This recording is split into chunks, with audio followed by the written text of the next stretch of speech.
of Chinese to ask him to hunt him down, dead or alive. 3月9日，2006年3月9日，我在明慧网上看到活摘法轮功学员器官的消息后，我感觉到非常恐惧。一想到在医院的那段经历，我就浑身发抖。整整2个多月的时间，我都没敢脱衣睡觉。我明白了2004年大庆医院做的移植意味着什么。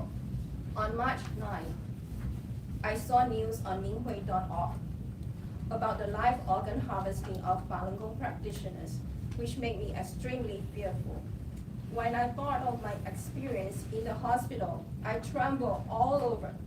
For 2 whole months, I dared not take off my clothes to sleep. I understood what the transplant done at Daqing Hospital in 2004 meant. 2005年，我辗转逃离了中国，在美国政府的帮助下，2020年，我来到美国，在进行一系列的医学检查后，确认了我的部分肝、肺被强行摘取。In 2015, I fled China after much hardship. With the help of the U.S. government, I arrived in the United States in 2020 after a series of medical examinations. It was shown that part of my liver and lung had been forcibly removed. 我历经千辛万苦，逃离模糊，来到美国。我的愿望就是要公开我的沉痛经历，揭露中共对我的残酷迫害和强摘器官罪行。希望正义善良的人们能认识中共的邪恶本质，保护我的安全，并尽快制止中共活摘器官的滔天罪恶。谢谢美国政府，谢谢大家。After enduring countless hardship to escape from the den of demons to the United States, my wish is to publicly share my painful experience and reveal the CCP brutal persecution and the crime of forced organ harvesting. I hope that righteous and kind-hearted people will recognize the evil nature of the CCP, protect my safety, and urgently stop the heinous crime of organ harvesting by the CCP. Thank you to the U.S. government, and thank you, everyone. What I have in my hand is there are 5 letters of rescue of Mr. C from U.S. Congress, such as Congressman Dana Rohrabacher from 2016 to 2018. They called the State Departments. They went to Bangkok, Thailand, but it didn't work. Okay. The key person who facilitated the rescue is Dr. Bob Destro, who was the Secretary of State of DRL, Democracy, Human Rights, and Labor. On his job, he facilitated that rescue so that Mr. C can be brought to the U.S. as the last group of people before the COVID-19 lockdown in July 2020. Because the rush invitation, Dr. Destro is out of town. He just sent me a letter of support a few minutes ago. He's the key person to facilitate that. I want to read that to the audience. If you leave your business card, I can send the letter to you. Okay. Dear Dr. Nie, thank you for letting me know that you will be holding a press conference this afternoon. I regret that I'm unable to join you for the event, but I am happy to describe the role that I played in my capacity as Assistant Secretary of State for Democracy, Human Rights, and Labor. The short version of a very long story is that when I learned that Mr. C's story, asked a member of the DRL staff assigned to my office for East Asia Pacific Affairs to investigate this claim made on his behalf and to inquire into his circumstances. The claim was that Mr. C was the survivor of attempted involuntary harvesting of his internal organs.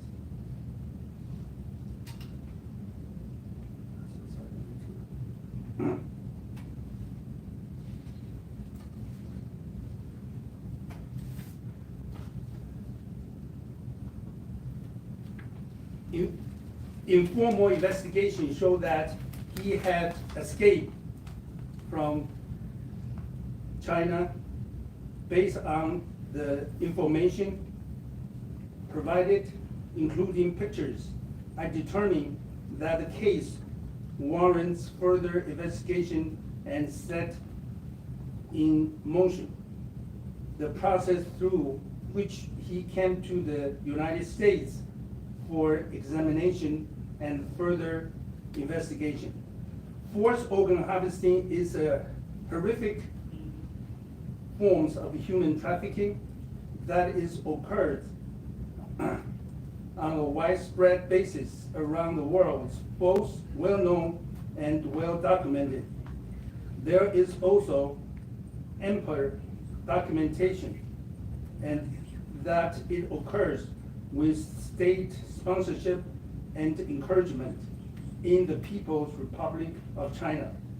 All persons of goodwill should condemn that practice. I certainly do. I'm sorry that I cannot join you this afternoon.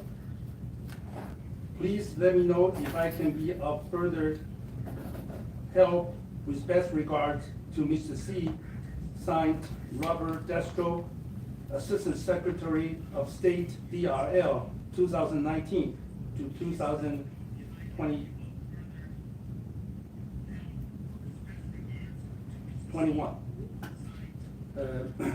So Mr. C was brought to the state with the help of U.S. government and also U.S. Congress.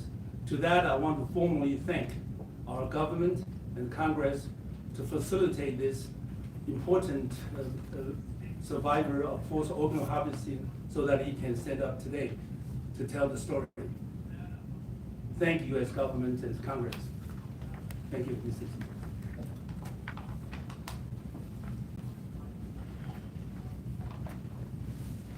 任务完成。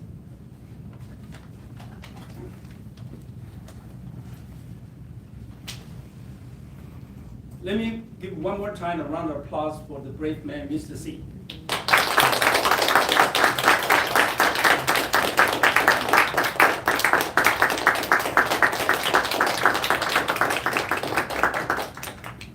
Next, I will invite a medical expert to provide the medical evidence.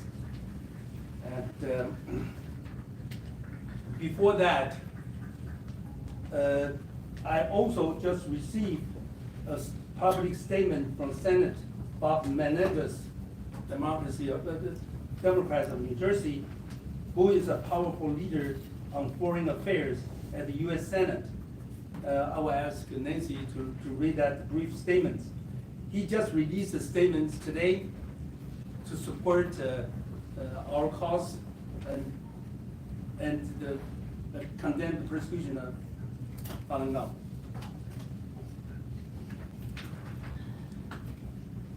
Senator Bob Menendez, Democrat from New Jersey, released the following statements on the government of the People's Republic of China campaign of oppression against the practitioners of Falun Gong, a Chinese spiritual discipline based upon universal principles of truthfulness, compassion, and forbearance.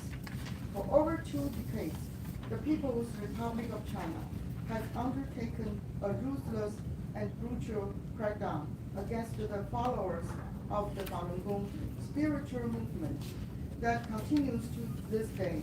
Tens of thousands of Chinese citizens have been persecuted for their religious belief, imprisoned, tortured, subject to forced labor, and credible allegations of organ harvesting. I find it deplorable that the PRC only protects citizens' freedom of religion and spiritual practice if they submit to the authority of the Communist Party. And if they do not, as in the case of Falun Gong, orders an intensive and unforgiving campaign against them for refusing to repent their practice.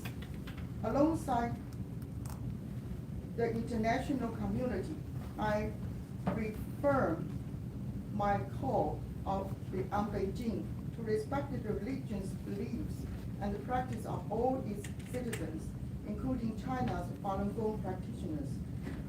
No one should have to face prison, torture, or worse, simply for how they choose to practice their religion. China should immediately release all Falun Gong practitioners it has wrongly detained and allow them to practice their faith with dignity and respect. Thank you, Nancy. His statement is in the media package I received today. So then I will bring Dr. Charles Lee to come up. His written statements, the speech, and is also included in the media package. Dr. Charles Lee, in brief, particularly in medical background, he completed 6 years of medical training to become a physician of the Sen Yixian University of Medical Sciences. He came to the U.S. for graduate study and earned a Master of Science in Physiology from University of Illinois of Urbana-Champaign in 1994. He then joined in 1995 Harvard Medical School to conduct research in MRI imaging of disease diagnosis, and subsequently passed the U.S. medical board exam in 1998. But after CCP started the crackdown of Falun Gong in 1999, Dr. Lee went to China a few times to counter CCP's lie and defamation of Falun Gong, resulting in his arrest in 2003. While in prison for 3 years, Dr. Lee endured tortures, but remained steadfast in his belief. Ever since his return to the U.S. in 2006, he actively advocated for human rights and exposed CCP's heinous crimes, including forced organ harvesting. Dr. Lee, please come to the podium to explain the details of various medical tests of Mrs. C and medical findings related to forced organ harvesting.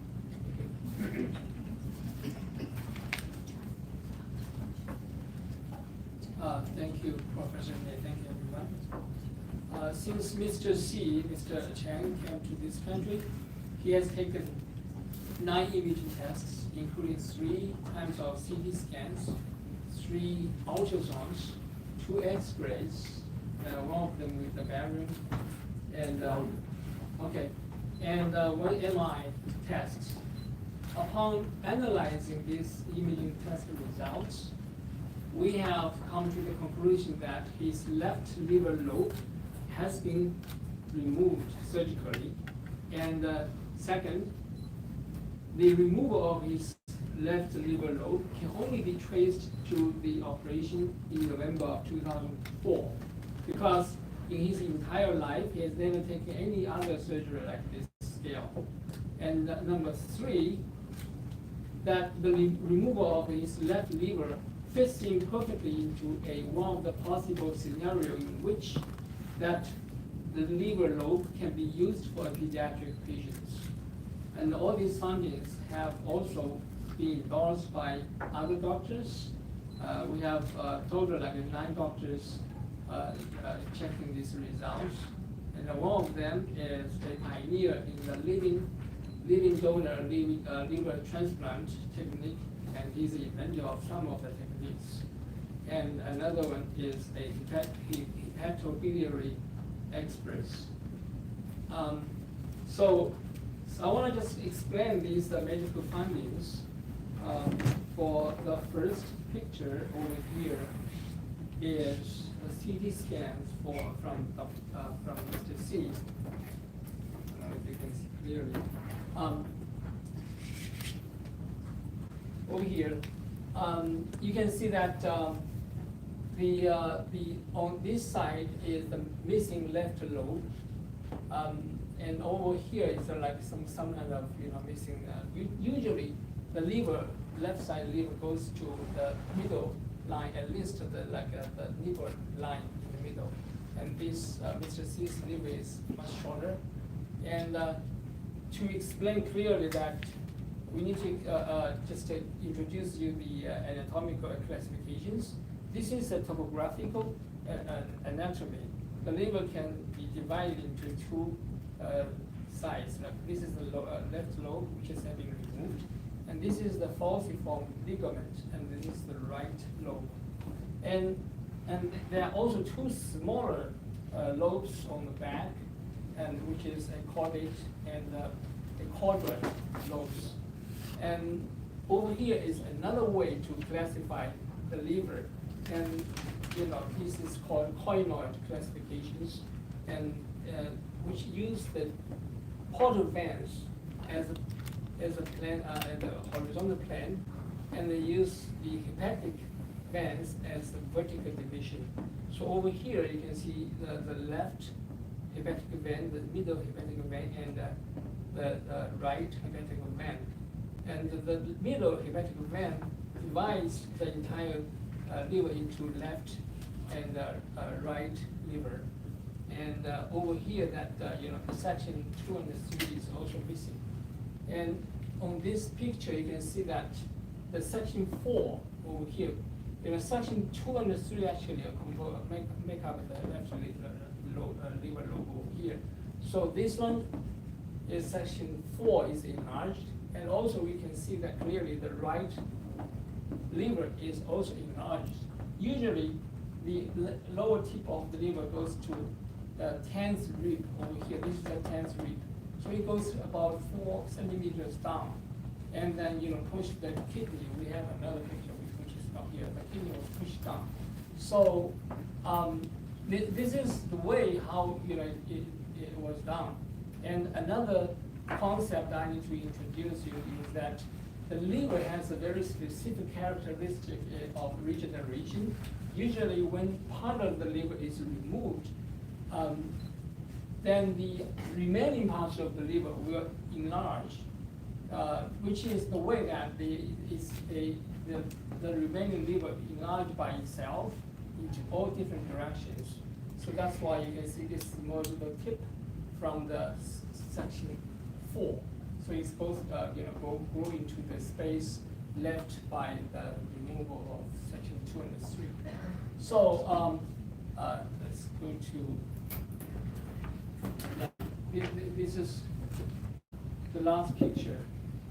So we have also a 3D reconstruction of the CT scans, and this is the growth of the section 4 I just showed you. Then it looks like a lobe as a tip, but you can see this irregularity of the surface over here on the top and over here on the bottom, and these are actually the scars left by the parenchymal cut. Because when you cut the part of the liver, you have a flat surface, and usually after you cut it, then the scar tissue will form in a few days. But as I just mentioned, that the liver regenerates. Usually it takes 3 to 6 months for the liver to grow back to its original size, and to its just to take the full function back. So that's why if you form the scar tissue, and afterwards the regeneration will push the scar tissue away, and then you form this. If you piece these two pieces together, you can see that's like the shape is exactly the same. It originally was a flat surface. So in summary, the medical findings is that number one, I think that's fine, you can put that down. Number one is that section 2 and section 3 are missing. Yeah, I mean, I should read already. And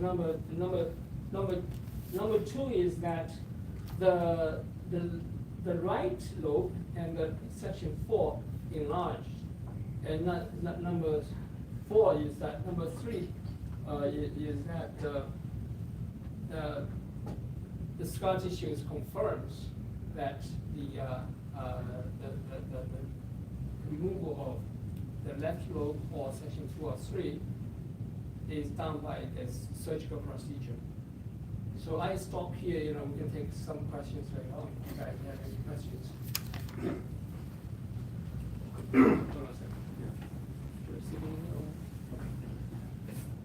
Well, thank you, Charles. As an engineering professor, I learned a lot from him on medical one. For the left loop of liver, the normal person is supposed to be 40% by volume. The right liver would be 55%. And once it's carved, this is the only organ can regenerate. That the left liver regenerate to 27% only. So his right liver is 73% by volume now. Left liver is, so both regenerated. And also the scar shows the cut. Then we have checked with quite a few medical doctors. So this is not only his opinion, and we have famous pioneer Western doctors confirm that if requested by U.S. government, and he can come up and testify. We also have other doctors have the same conclusions of that. Thanks, Charles, for your explanation. Yeah, thank you. Okay, then with both speakers arranged to speak, then we are now to the last phase that we will reserve the time Q&A for members of media. You feel free to ask any questions. Yes. What? So these various medical experts that have looked at the case and say, wow, there's actually removed a substantial portion of this man's liver. What does anyone suggested what the purpose was of doing this? Yes, I mentioned that one of the possible scenarios is that the section 2 and 3 can be used for pediatric patients for the transplant. And let me see if I can show this. I just might add, I'm aware that in Japan, if there is Japan pioneered a procedure where part of the liver is removed from a donor, the donor survives and is used. So we know there's certainly a precedent for partial liver transplants. Yes. Okay, go ahead. The partial liver transplant started in 1980 something, and in China it started in 1996. In January of 1996, the first partial liver transplant was done in Nanjing, Jiangsu province. And after that, they have done multiple cases. And when his case was performed, the technique is very advanced. Over here, you can just explain these 8 sections, right? And these, the reason they classify it, in 8 sections is because all this distribution of the blood vessels and arteries, that kind of things, so they can just follow the lines of the blood vessels to cut the liver. So that's how they do it. For the adult patients, usually you need at least half of the liver. Like you have the middle hepatic vein here, so you need a half, and in almost all cases, the gallbladder will be removed. But this case, the technique is very advanced because they only cut section 2 and 3 for pediatric patients. So that's how they do it. Right? Mr. C's gallbladder is still here. So that's why if you look, it's kind of sad story because there are so many donors in China. So the actual technique in Chinese doctors, they're more advanced than the Western doctors. At that time, like in 2004. Just Thank you. a quick follow-up. I mean, obviously Falun Gong, we know, I've read multiple reports over the years of Falun Gong practitioners, of course, being killed in these labor camps, disappearing into the prisons and labor camps, never emerging out of hospitals, this sort of thing. So, you wonder, this is incredible evidence, but they somehow, you would think these evil people would try to destroy the evidence, so to speak, but they didn't here. Do you have any thoughts on this? I'm so sorry. Okay. The people are typically killed. This Yes, is what yes. I'm trying to say. I don't know how to say. I was trying to say euphemistically because it's such a macabre thing. But It's, Yeah, let me try to address that. Okay, look at this guy, tall guy from Shandong province, originally 180 centimeter, 5'11" foot. At that time, 39 years old. No smoking, no drinking, no bad habit. His organ is premium, high class. And he was sentenced to 8 years of jail terms. That surgery is about 2 years. When he sent it back, he still has 6 years to go. So he's always there. So it's more like to keep him for the future use. Then it could be that the big scars that I asked one of the doctors, say that why you make it such a 35 centimeter scar? Then he said, you can look at all the organs clearly. Take whatever you want. But it could be that at that time, the recipient died or whatever, then he survived. Miraculously survived and sent back to the jail for the next time use. That was what happened 2 years later in 2006. Any further questions? Yeah, please Yeah. mention. So my question is, In the future, please mention who you are with what meeting. yeah, okay, I know yeah, you, but- Kathy Zhang with the perspective with the Kathy Zhang. Okay, so my question is for Mr. C, is that, you have been in the United States for 4 years now, if I'm not mistaken, and why today you speak out, you recount your experience, not earlier? 我用中文再问一遍，就是陈先生，您就是遭遇到了这样的事情，那你到美国已经4年了，那为什么就直到今天你把这个事情说出来了？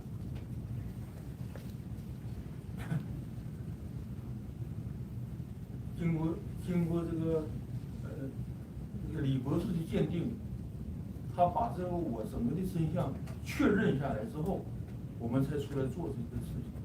做这件事情非常不容易，非常难。我想这个事情就是说Okay, can you translate what Mr. C said? he was saying that Dr. Li and myself took some time to do all the medical exams and analyze them. It's very difficult to do that, and also there's a lot of other issues involved in that whole entire process. So that's the translation for his words. And I want to add is that for us, for doing these things, we have to consider his security first. We don't want to let other people know what's going on, and he's like sort of,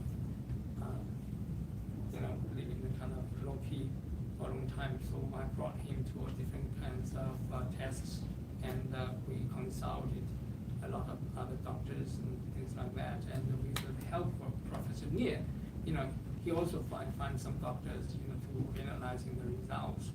And in the meantime, we contacting the U.S. governments for different things. So that's, it takes time. Yeah. If I may, let me add, once he come to the States, it is locked down, COVID-19. Everything locked down. Even the Congress locked down. And we need time to go through various tests. You heard that there's 9 different imaging tests on his case, and analyze the results and try to confirm this. And we were waiting for the Congress to hold the hearings on this. And the Congress just back from COVID-19, and we didn't do that the last 2 years. And we realized that it is the mission for us to do it ourselves. So we decided to stand up, do it as the courageous group of people. But we get a lot of support from Senate, from State Departments, from ambassadors of doing that. And today is primarily just lay down the facts and for you guys to think about whether he is a survivor or what is really happened. And for his story of 20 years, every part of that can be a good stories to extend it. And today, we only do this part, but in the future, let me give you a phone number. If you have interest to follow on the interviews or the investigative reports, the number is 202-809-8156. Please call this number. We welcome your further investigation report on this case. And today probably is not a good time. He has been hiding in the past. He's going to shine away very quickly. Okay, today. But next time, after today, you know his name, everything is opened up. Okay, then we will see. Are you concerned of his safety? 陈先生，你担心你的个人安全吗？他问你是不是你担心你的个人安全？ OK， 我是担忧个人安全。当然 He says yes, of course. I think it's a normal situation for some of the doctors. They don't dare to come out because they are concerned about CCP's threats. And for Mr. C is sort of as well being threatened in many ways. So we try to we'll still keep it low key for a long time. So for now we came out and everybody knows right now. So I think it's going to be a little better. Yeah, this is one of the reasons we hold the press conference today. And he's being followed, he's been just harassed and almost assassinated a few times. And the long-armed infiltration from CCP is unbelievable. So it's too long. So he wants to live a better life under the sun, not hiding all the time. So after today, he's open. Okay, yes. But he needs to still be cautious. Jack Bradley with NTD News. Sure. I just have two questions. So the first one's a follow-up on what you're saying. Can you talk a bit about the transnational repressions he's faced since coming to the U.S.? Can you talk, Mr. C, talk about that? The harassment you were mentioning and the assassination attempts. Yeah, this is not the focus of today's events. We have a very thick reports on all the details of that. There are FBI agents involved, police station involved. This is not a very safe place in our country right now, you probably believe, but this is not the important part for today. But if you have interest, we can make an appointment and you can talk about that in details. And my second question is Mr. C the only known survivor of the Chinese regime's forced organ harvesting? Yeah, if you ask me, yes. With my integrity, I'd say yes, this is the only one survived, miraculously survived, okay, from the forced organ harvesting, and he is a Falun Gong practitioner. Okay, CCP cannot deny any more about forced organ harvesting of Falun Gong practitioner in the future. He's living, he's walking around, he can testify anytime. The history is over of CCP's denial of killing Falun Gongs for organs. Yes, but this leaves it to you. You make the judgments and others. Yes. I'm Danny Xu with the Chinese Epoch Times newspaper, and I have a question for Dr. Ye and Mr. Chen. Last week the U.S. representatives, U.S. House of Representatives unanimously passed Falun Gong Protection Act. And what do you think the U.S. government and the Congress can do to help stop the forced organ harvesting in China? 陈先生，我想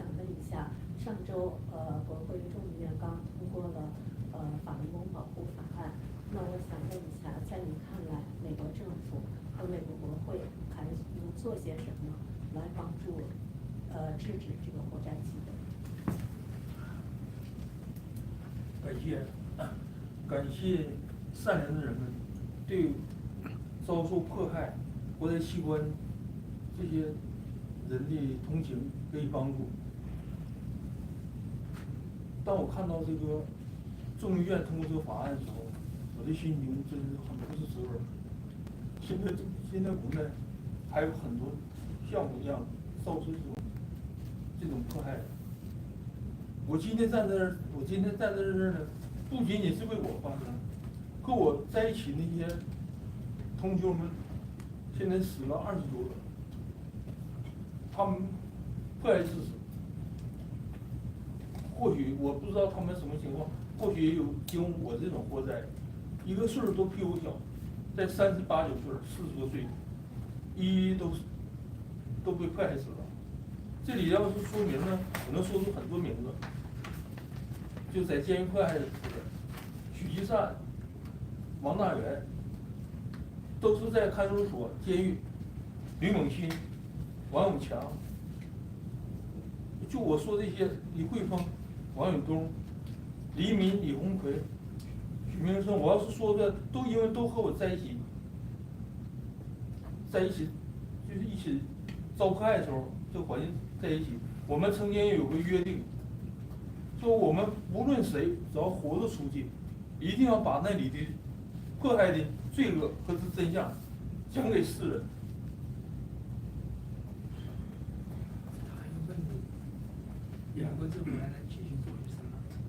继续做，我希望，我的心灵，我真希望美国能帮助。现在帮助我们，我的难民还没通过呢，我绿卡还没通过，也不知道什么原因，这个真相都拿给他们了，到现在怎么也不通过，就卡住了。我希望他们给我一个安全的支持，安全的保证，就是保护。OK。 Yeah, today is the beginning, the first step for the. I think we need to translate to English. Okay. Go ahead. Yeah, I just briefly translate that. After I have heard the passing of the Falun Gong Protection Act, I feel like happy, but also very concerned because there are also many other Falun Gong practitioners like me still suffering in China, and many of them being tortured to death, or maybe their organs being harvested. He mentioned maybe 8 or 9 names, and he hoped that the U.S. government can provide some protections to the Falun Gong practitioners further for his own case, that his asylum, green card, that kind of things will be granted. Thank you.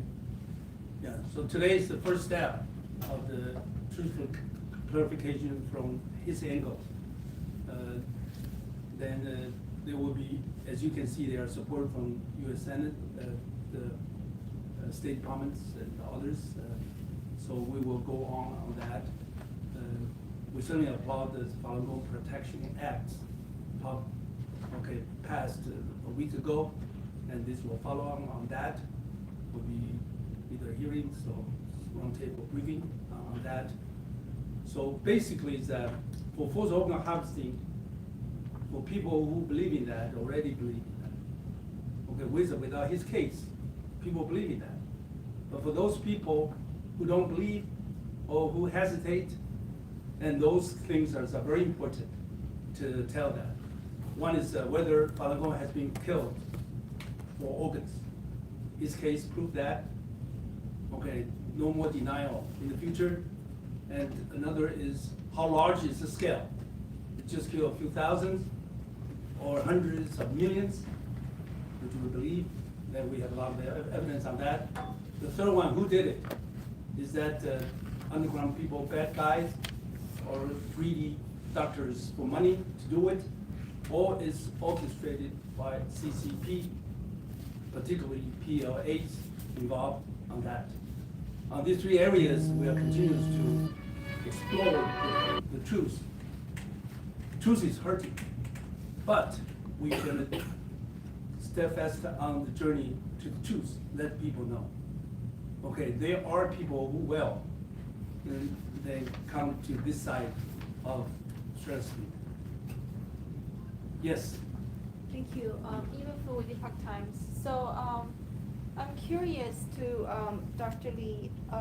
So have you, in your medical career, have you seen any cases like this where doctors would remove a portion of a person's organs, you know, both the kidney and part of the liver like that? No, I have not. Fashion? You know, I What just would learned, be you know, from other purpose like doctors. that? Huh? What would be, you know, like an occasion for that, your interpretation of it? Into what?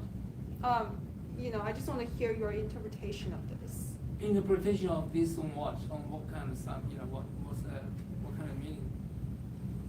Right. Yeah. Sorry. You can just.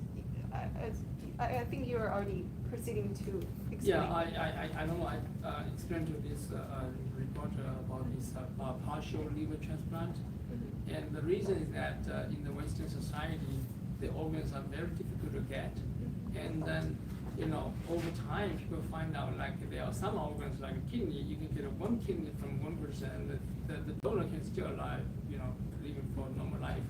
So then they find out that the liver is sort of same nature, because liver has its own characteristics of regeneration, which is very good for transplant, you know, because the donor can still survive. So that's why they developed this kind of technique to, you know, cut part of the liver, you know, especially among the family members. They always, you know, trying to find if it's possible to do that. So now actually the development in China is very alarming, because they have this kind of children transplant centers, you know, in Shanghai, you know, just a few months ago. And his case is perfectly fit in the scenario, possibly that, you know, his liver is used for a child. So that is why, you know, for the medical field, you know, it is more practical, more doable to have partial liver transplant among family members or from, you know, donors who can still live. So that's different from you know, in the Western society, that the organs usually is kind of by luck. You know, you have donor list, and then people, when they die, you know, by accidents or have some other disease, some other organs can be used. So these people will be listed, and then if there's recipients, they want the organ, they can find it from the list. So that's kind of, you know, in the Western society, the expansion of the transplant business. But in China, it's totally different, because, as I said, the technique in his case is very advanced in many ways. Because there are so many donors, you know, forced donors, they can use this practice, the technique. Okay, we don't have much time left. Let's have one or two questions. Okay, this is Sean Ling from China Insights. So one question for Dr. Lee. In your examination of the evidence, have you ruled out other pathological reasons that his liver need to be removed partially, like maybe hepatitis or other, you know, pathological reason that his liver need to be removed? Have you examined this kind of You say physiological reason? Pathological reason, maybe, you know, did you think the reason actually Oh, lied yeah, about yeah. this? Yeah, I know what you mean, because for the purpose of his, you know, for his case, and he does not have any liver disease. There's no other reasons. And also, actually, as I mentioned in the previous section, that the irregularity of the liver, you know, the regenerated liver on the left side, you know, we have ruled out all the other possibilities like chronic hepatitis, fibrosis, or cancer, any other things. So the only conclusion from that is a scar from the cut of the parenchymal, you know, cut. So that's how it is.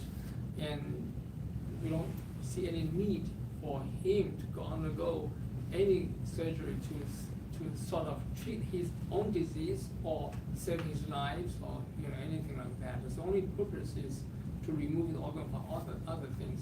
Among them is the transplant for other patients. Okay, Second question for Mr. Chen，陈先生想问你一下，您觉得您个人的这个经历是属于个例，还是一个政府性的行为，是一个系统性的行为呢，还是一个个例？他问你的这个问题啊，就是说，你认为你自己的这个事情是一个个例呢，还是说很普遍的发生？就说这个器官被强制摘除了这个事情。我现在只能回答你，我在我身上发生的故事，发生的真相。对。Yeah, he can only answer for his own case. Yeah. The victims. Okay, we have the last question for this. You got the lady. Sorry. 你好，我是美国之音的记者Kathy。请问程先生，就是十几年前的这场活摘器官的罪行，对您的这个留下的最大的身心的创伤是什么？现在会不会影响您的身体的正常运作和正常的生活？您的部分的肝和肺被切除了，以及您能不能向大家解释一下，为什么即使面临活摘器官这样恐怖的罪行，法轮功学员依然不放弃对法轮功的信仰，对真善人的信仰？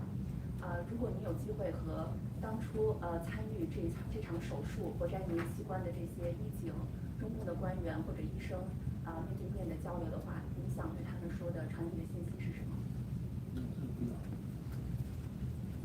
感谢你的提问，我要告诉你，那个我在那个大坑监狱，因为我一逃脱，他现在监狱已经解散了。他那个监狱在中国大陆，在中共体制下建的，监狱只能扩建，到处建这个什么洗脑班、集中营、监狱，他没有解散的。因为我逃脱，我个人认为是因为我的真相，他们怕带来他们的后果追究，所以说2018年大坑监狱彻底解散，你现在在网上搜都搜不着，查不着。Okay. Yeah, he said, because this, just stand up to clarify the truth. His wife was forced to divorce with him. His only son was deprived from the education from the middle school. He completely, his family broken, so he suffered a lot. Then the reason I work with him is he told me that his meaning of life is to speak up, like today, to the public of his stories, so that more people know and less people will be victimized. Okay, the last question, sir. 你是否还记得当时给你做手术的这些医生的名字，或者是那些警官的名字？是否还记得？你是否知道他们现在在大庆？是否这些人还在？监狱解散了，这些人是否还在那边？我想说的是，解散了，我已经逃脱那个案子，今年这么多年了，但是这个真相依然在这儿。他们，我个人认为，他们解散了这个现在的监狱，完全什么东西，什么就是那些所有那些楼房，火车道，完了那个公路，还有那个厂房、监舍，所有东西原水不动在那就是空着，但是呢人没了。因为18年解散，这今年2004年，这些人你根本查不着了。在网上对我我刚才想的就是，我突然就想一个事儿，可能所谓分所拿，我就没听明白，因为耳朵被他们打背了，就是说这个拳头也不知道打过来打背了，所以我没听明白。刚才有一个问我的，我就挺感谢你的，就问我个人安全问题。我现在始终被追杀着，我的汽车。他们给我转的眼，人工的就跟那个电钻转的眼儿。我现在还有这个就是证据。完了，我这2次对我的追杀，我这里都有证据，就是说，完了之后，我想他对我安全我为什么这么着急呢？因为他们真是就是我在家了，我来的今天来了，我前天他还上我家去划我的车，就我也不知道是谁。就是盯着我。你来美国4年之后，一直在发生类似的事情吗？一直发生。这4年当中一直在发生。一直在就是我不知道怎么能找到我，对吧？这个我们深度报道再说。OK， 今天就不谈那个。We are running out of time. Let me conclude that. Thank you very much for the member of the press to come to cover the story. Okay, we simply present the facts to you, and whether how to interpret that, it's up to you. Okay, we will continue to do that and to keep the same thing that he will sneak off very quickly after this event. But if you have further interest about him, I gave you a number. Please call that number. We will try our best to collaborate and help the truth to be clarified more. Okay, and forced organ harvesting is much more serious than like those leaders say that then people can comprehend. Together, let's work together to help stop this forced organ harvesting and the persecution of the Falun Gong. Thank you for coming. Thank you. You are great. Good. Okay. 叶教授，你们做制止的活摘器官已经很多年了，那这是否第一次有这样的活生生的人来证实这件事情的发生？对，第一次有人证在海外出现，是不是这样？对，真正的直接的证人，有很多证人都是边缘的。好的，我这一次的新闻发布会呢，应该就是结束了。非常抱歉，我刚开始的时候由于这个设置的问题，还有尤其是我的那个无线麦克风好像是有点问题，所以刚开始大家没有听到这个声音。那么可能这个全程呢，因为他这边最主要是因为是针对美国社会嘛，我们是在 DC 华盛顿 DC 和大家做这一次这个直播，就在这个国会山的对面的一个 building 里面，所以呢，可能他这个基本上全程都是用英文在和大家进行，这个就是新闻发布会的一个发布。我回头呢，我会在这个我的节目之中呢，可能会比较详细的跟大家来介绍他整个这个案例的来龙去脉是怎么回事。我看到已经有不少的朋友在提出质疑，说是他的这个案子是真的吗？他的手术是真的吗？他的器官被摘了是怎么回事？有什么证据能够证明他的器官是被摘掉的，或者是怎么回事？这些我们都会在后续的节目之中和大家来做一个非常详细的解答，而且我会把这些相关的证据呢都展示给大家。就是他这个案例呢，并不是说他自己一个人在这儿说的，他其实是有不止一个非常有权威性的专家，已经是对他做了全面的身体的检查以后，给他得出了这样的一个结论。那么这个就是当事人，这位就是 Mr. C 是吧？他的这个名字叫什么？他究竟是怎么回事？他是怎么从这个大陆逃出的？整个这个过程其实都是非常曲折，也是非常惊险的。我们在后续的节目之中会和大家来做一个详细的解读。